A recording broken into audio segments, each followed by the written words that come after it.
You see, first, the most basic building block of life is the need to reproduce. Therefore, the first thing is the communication between the two sexes in order to unite and reproduce. And language communication is through sound, shape, color, and smell. Like when a dog urinates on a fire hydrant. They're letting the other dogs know A, what sex they are, and B, whether they are sexually mature or not. And sound is another element of language communication, like when a lion roars. It's letting the others know, A, whether they're female or male, and if it is a male, then the female knows that they can mate. And she can tell this by the shape, the sound, and his coloring. So you see the smell, sound, shape, and color play a very important role in sexual language of communication. So like I said, the very essence and the basic foundation of language communication is the need to reproduce. So the entire communicating factor is based first and foremost upon the need for sexual union of the male and the female. This is why they use symbols, which are colors and sounds and smells, to let the opposite sex know that they can meet and mate and reproduce. So you see, this is exactly why symbols and shapes of the symbols, as well as the color of the symbols, play a very important role as to their meaning. And the study of signs and symbols is the semiosis of the semiotics of semiology.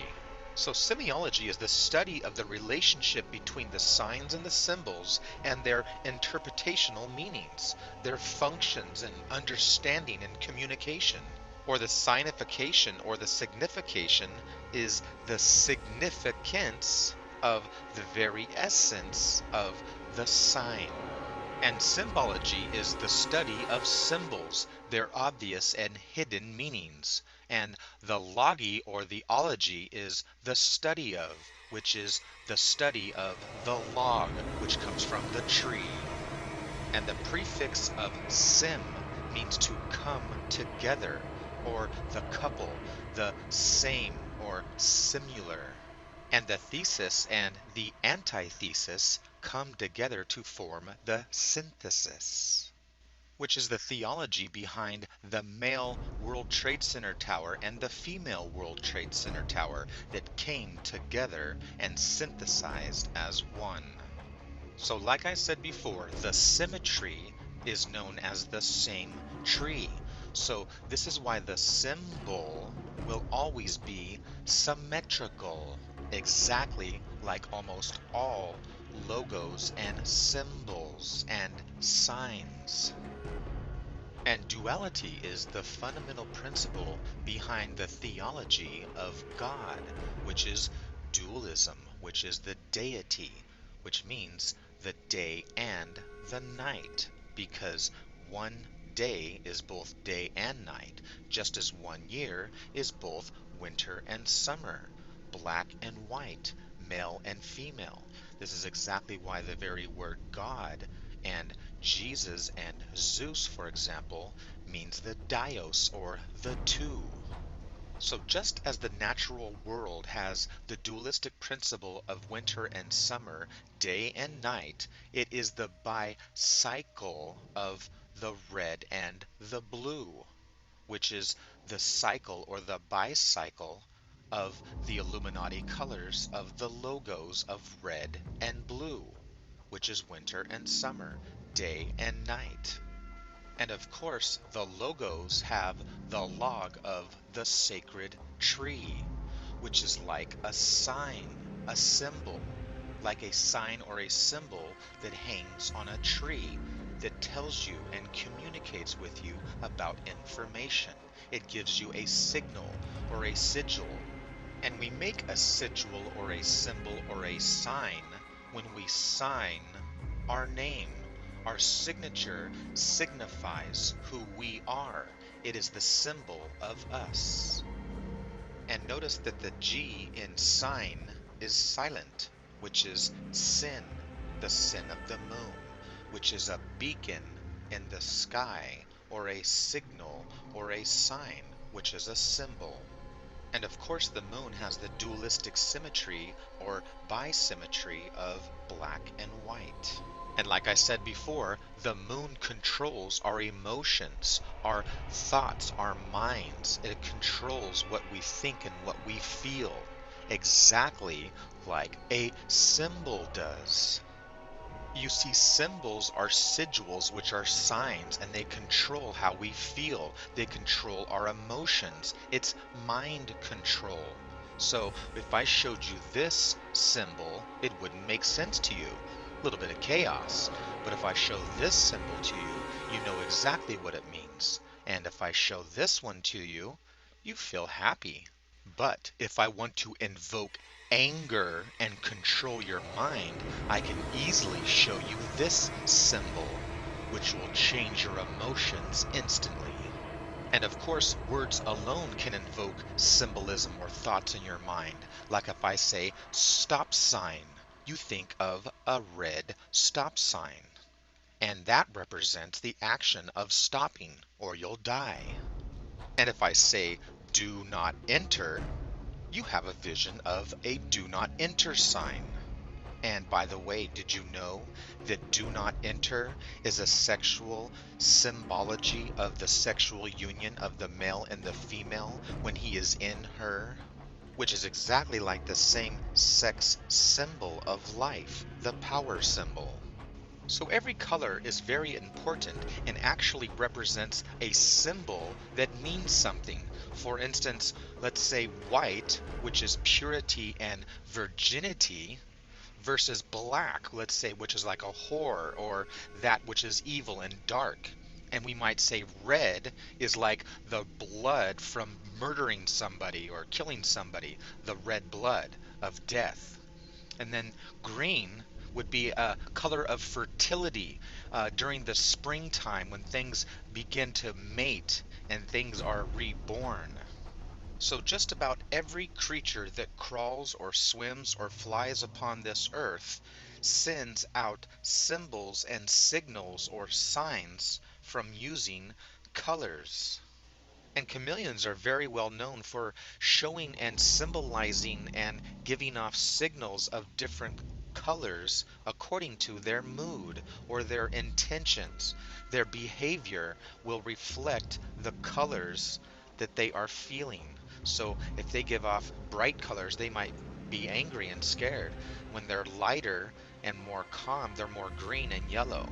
And if they see another mate that is properly shaped and properly colored and not mad, then they can mate. If they have horns, let's say, the two males are going to fight. And believe it or not, we also change colors when we feel emotional. Like when we're scared, we turn white as a ghost. Or when we're really angry, like a bull, we get beet red, exactly like a red bull. And we find the sole purpose of coloration in flowers is for the sole purpose of reproduction. They are trying to attract certain types of insects so that they can pollinate and reproduce. And most of the time in the animal kingdom, it's the male who holds the coloration and the female is dull, which is the opposite of humans. The males are very dull and the females are very colorful and very bright and sexy. You see, the real true meaning of a woman putting on lipstick on her lips is to signify her readiness and maturity of her sexual parts. So the lipstick is an unspoken language or a symbol that is sending out a signal or a symbol so that others know that she is ready to mate and have sex, which is why she has the lipstick on. She's giving out the image and the impression that she's sexy so that she can have sex. So some of the earliest forms of communication recorded to mankind comes from the ancient cave paintings of Lascaux, which came from the ancient Paleolithic ritualistic shamans. And these ancient forms of communication and language were known as ideograms or pictograms, which were paintings or pictures of communication. And these ancient forms of proto-writing from the Paleolithic man gave rise to the written languages of Egypt and Mesopotamia, which the Egyptian hieroglyphic script is one of the most famous. And the hieroglyphic means the sacred carving, which gave rise to the ancient cuneiform pictographic writing from ancient Sumer and Mesopotamia. And from these sources of Neolithic writing of the cuneiform of ancient Sumer and Mesopotamia, we find the source that the much later Bible plagiarized from. Today we find that almost all languages of modern communication come from the ancient branch and stem of the same root, the Indo-European and the Semitic languages. So these ancient proto-languages gave rise to our modern day English and almost all modern languages of the world. And when we take a look at a map, we realize that we're talking about the same geological area. This is why they were all neighbors and had to eventually communicate. Like take the ancient Greeks, for example. They made what is known as Coptic writing of the Egyptian language. They took the phonetic sounds and made an alphabet from it, a language of Egypt. Now jump forward to modern-day Europe, which of course was named after the Phoenician princess goddess Europa. She was abducted by the bull god Zeus. Which brings us to modern-day England, which of course gives us our modern language of English. English is a modern-day chop suey or a collage of many languages found throughout the world. And the English language comes from the ancient Anglo-Saxons. The Anglo-Saxons were the Germanic tribes who invaded Great Britain, or modern-day England. So England or English comes from the from the ancient Anglia or the Angles, which I'm going to come back to later.